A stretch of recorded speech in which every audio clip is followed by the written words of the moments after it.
heart of Majek, Lagos Island, a small shop glows with life, not just from the light bulbs, but from the stories carried in by people who come to charge their phones here. And at the center of it all is Isaac, a man who provides more than just electricity. He provides connection, a lifeline, and a place where stories, both light and heavy, find a listening ear. My name is Isaac Moses Okbogo. I live here in Lagos. Well, see, growing up, I loved literature and I loved English language till date. So I wanted to study English language in the university, maybe becoming a newscaster, teaching English language, just whatever has to do with English language. That was my intention. People always talked about going for law.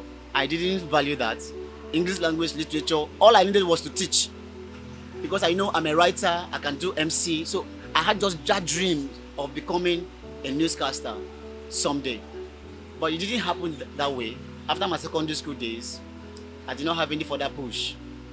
So I had to go into the street and make my earnings. Of course, I can't compare this, what I'm doing now, to that.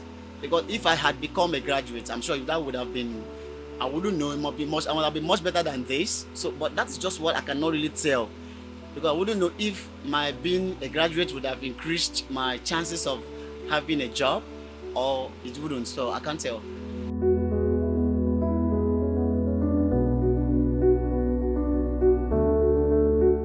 Immediately after I finished secondary school at Jakonde, I had been working in hotels. I've done so many places, I've worked so many places in a hotel. But in 2016, so one of my friends called me. Then I was working with BRT boss at Saja.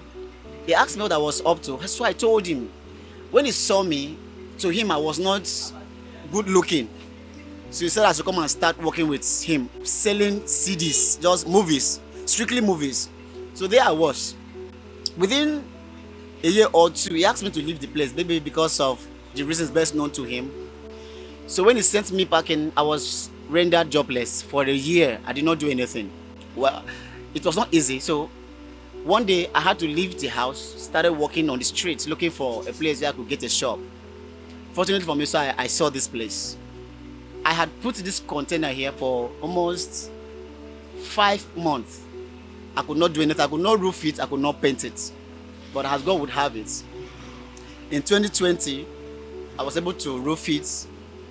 I could not paint it. So I continued making the business going. I started charging phones with just 3 chargers here because there was nothing to use. So I had to start charging people's phones. So it wasn't an easy task. But today, we thank God for everything that God has done.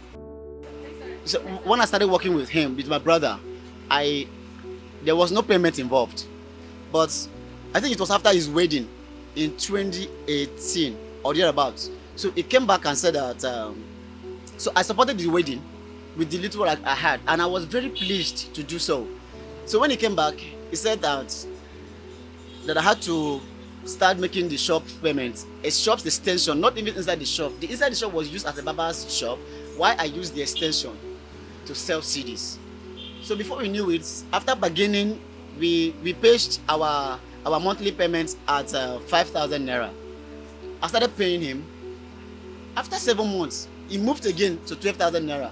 We bargained, and then we ended at 8,000 naira. I started paying him too. So after sometimes, he came and said, Ziko, that's my nickname, Ziko. I would like to use this shop. I don't know, I want to use them. So when he won't come out, in fact, I'll give it to you next month. That happened in August. In September. He wanted me to move out in October. I had no choice. That was how I left the place. And I was rendered jobless, as I said earlier. I did nothing. I felt bad that somebody I trusted as a brother could render me jobless knowingly, because he knew I had nothing else doing. But I left the place.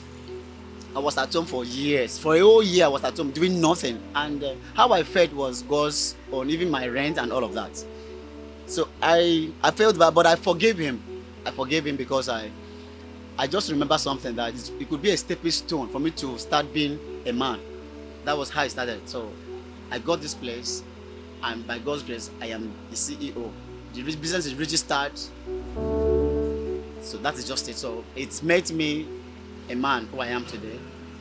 Maybe if I had been there, I wouldn't have made much. Those challenges are countless. Let me start with the phone stolen. That particular that was not around, it was my sales girl. Then I had a sales girl before she stole my money and ran away. So she mistakenly gave out, for instance, Mr. Emeka's phone to Mr. Uche. So Mr. Uche came back and said how his phone was a phone worth 80,000 naira.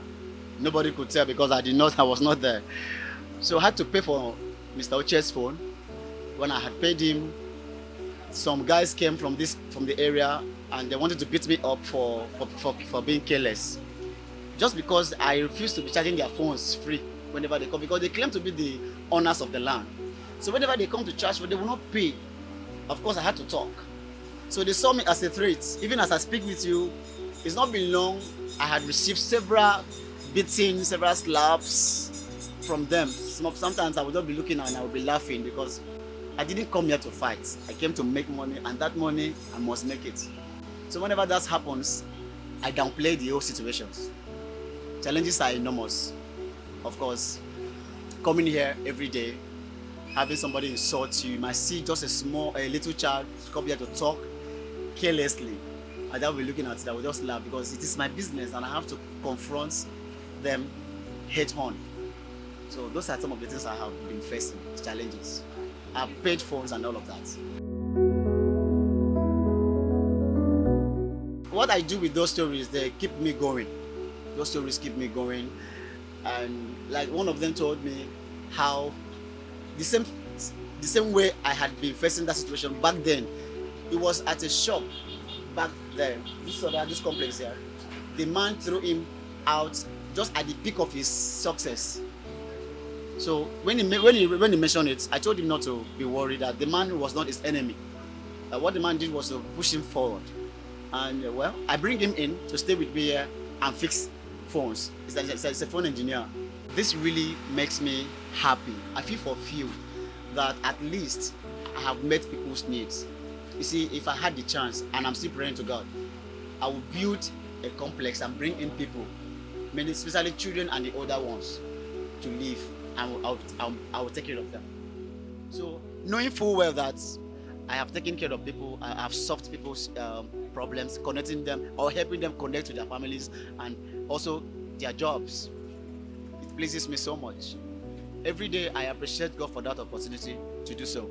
The future to me is always on the brighter side, all right? Because I know what I am doing. It's a service that I'm rendering to people. So rendering services to people, I cannot be broke by that or with that. So I believe that someday I will have a bigger shop. I will have many bigger places where I will keep on rendering services to people. That's my aim and that's my belief. Someday it shall come to pass. Isaac doesn't wear a cape. He doesn't have superpowers.